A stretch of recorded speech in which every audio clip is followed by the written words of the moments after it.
Bonjour à tous et à toutes, bienvenue sur la chaîne de Arken. Aujourd'hui on se retrouve pour une toute nouvelle vidéo.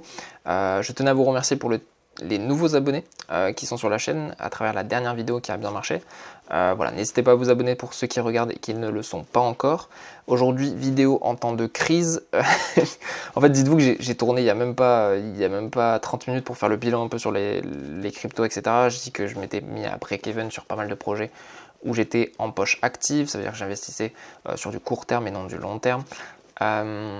Et voilà, il y a 15 minutes, on a eu ce crash entre guillemets, mais qui était prévisible. Donc le BTC qui a touché ses derniers ATH, comme vous pouvez voir à l'écran, dès lors qu'il a touché, hein, là on est en weekly, mais si on descend en 1 heure, on a touché vraiment à la limite l'ATH et ensuite on est redescendu directement sur le support des 61 000. On a fait quand même une belle chute aujourd'hui de presque 10% à peu près, 10-12%, c'est jusqu'à la fin, ça s'est fait plus rapidement que prévu. En 10-15 minutes, on a eu toutes les algues, comme vous pouvez voir jusqu'à la droite, qui ont fait moins 20%. On a des algues qui sont allées même jusqu'à moins 30%. Actuellement, elles sont bien descendues, donc c'est entre guillemets un peu repris, mais le contexte y est, entre guillemets, le contexte est dans l'euphorie, donc forcément il y a des mouvements de marché qui vont être plus amplifiés, donc avec forcément des spikes, des bombes, des chutes de marché qui sont très importantes. Et donc à travers ces chutes-là, est-ce qu'il faut se positionner, est-ce qu'il ne faut pas se positionner ou non? J'en ai énormément qui me demandaient oui, j'ai envie d'acheter, est-ce que c'est le bon moment? Non, non. Bah déjà là, tu as moins 20%. Sur la plupart des altes, tu as moins 20%.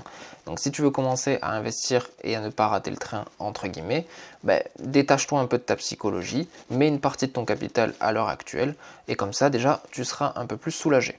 Okay. Après, est-ce que c'est des bons niveaux d'intervention? Tout dépend en fait de ce que tu attends et sur du long terme. Sur du long terme, encore une fois, on est quand même assez early, même si il y a eu des multiples sur certaines altes et sur le BTC, mais voilà, il y a toujours des projets qui sont dans des configurations intéressantes, et donc c'est toujours intéressant de se positionner là-dessus. Par exemple, on peut voir qu'il y a eu une bonne reprise sur Theta. Theta, si on se met ici en weekly, on est toujours dans une tendance très haussière. Alors oui, on a une correction, mais sur du long terme, ça reste très haussier. Alors, est-ce qu'il faut attendre des corrections plus importantes? Pas forcément, pas forcément. On peut les attendre, mais voilà, faut savoir se remettre un peu dans le contexte. Il y a quelques heures, beaucoup de personnes se disaient « Ah, je suis pas rentré dans le marché, je m'en veux, etc. » Mais voilà, là, tu as des soldes, et c'est le premier, mais ce ne sera pas le dernier. Il y en aura encore des spikes de ce genre, des baisses assez importantes de ce genre. Et c'est là où, souvent, ce qui est conseillé, c'est d'avoir des ordres épuisettes. Des ordres, en fait, où c'est placé sur des moins 20, moins 30% sur l'alt sur lesquels tu veux te positionner. Et en fait, dès lors qu'on a ces baisses de manière impulsive, des baisses assez explosives, et bien ça va venir chercher ton ordre sans que tu sois devant les écrans. Okay, parce que comme vous l'avez vu, ça arrive en quelques minutes. Alors là, tout le monde est réveillé, c'est le soir, etc. Mais on a déjà eu des spikes à 5h du matin. Okay, et je m'en souviens très bien, c'était en avril dernier. Avril ou mai dernier. Donc voilà, il faut être préparé à ces situations-là, et le mieux c'est d'avoir des ordres déjà placés sur une taille de position qui n'impacte pas votre psychologie, et que si on arrive sur ces ordres-là, vous serez bien content en vous réveillant ou en regardant votre portfolio de voir cet ordre qui est passé, et que vous êtes actuellement à plus 10, plus 20, plus 30%, et que vous êtes positionné dans le projet avec un prix qui vous convient.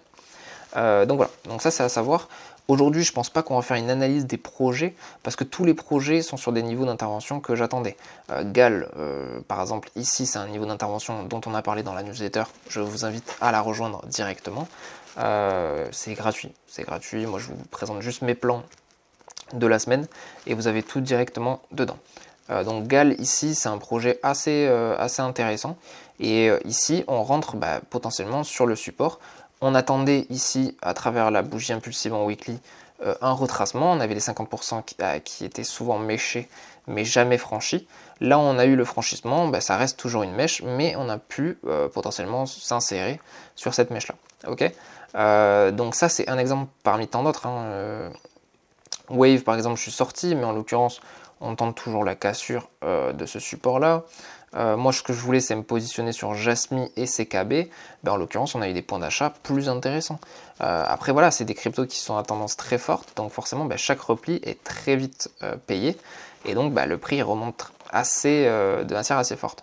Voilà, aujourd'hui je vais faire une vidéo très courte, c'est juste pour vous donner ces petits conseils là en temps de crise, entre guillemets, parce que là il s'est rien passé sur le marché.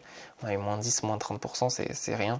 Ça fait des semaines qu'on monte, donc d'ailleurs ça m'a fait bien rire parce qu'il y a une personne sur TikTok, bon elle taquine, hein, mais elle a dit bon bah du coup je vais short le BTC, parce que moi je disais de plus forcément l'acheter. Mais c'est pas parce que je dis qu'il faut pas forcément l'acheter. Déjà, ce que je dis, c'est à prendre avec des pincettes. Mais c'est pas parce qu'on dit qu'il ne faut plus acheter qu'il faut vendre. Mais vendre dans le sens où miser sur la baisse d'un actif. On voit que on est en tendance haussière de manière très forte depuis quelques semaines. On ne se pose pas à une tendance très forte comme celle-ci. On essaye de surfer là-dessus sur des replis plus ou moins conséquents. Okay, je ne vais pas vous prendre plus de temps que ça. Je pense qu'on va faire une mise à jour des projets qui sont intéressants sur le long terme et sur lesquels j'ai envie de me placer sur des prochaines corrections. Actuellement, je me suis placé sur 2-3 petits projets que j'aime beaucoup et j'ai renforcé certains que j'aimais bien. Mais en l'occurrence, j'ai encore pas mal dans ma poche active. Pas mal. J'ai encore une bonne poche de cash que j'aimerais me positionner sur certains projets et des replis un peu plus importants. Ok, s'ils n'arrivent pas, tant pis. S'ils arrivent, tant mieux. Ok, voilà. Mais moi, je vous invite à vous abonner. On a eu pas mal de nouveaux abonnés, donc ça me fait vraiment plaisir. Et puis, je vous dis à la prochaine. N'hésitez pas à me rejoindre aussi sur les réseaux. Je vous dis à la prochaine pour de nouvelles vidéos. Ciao, ciao.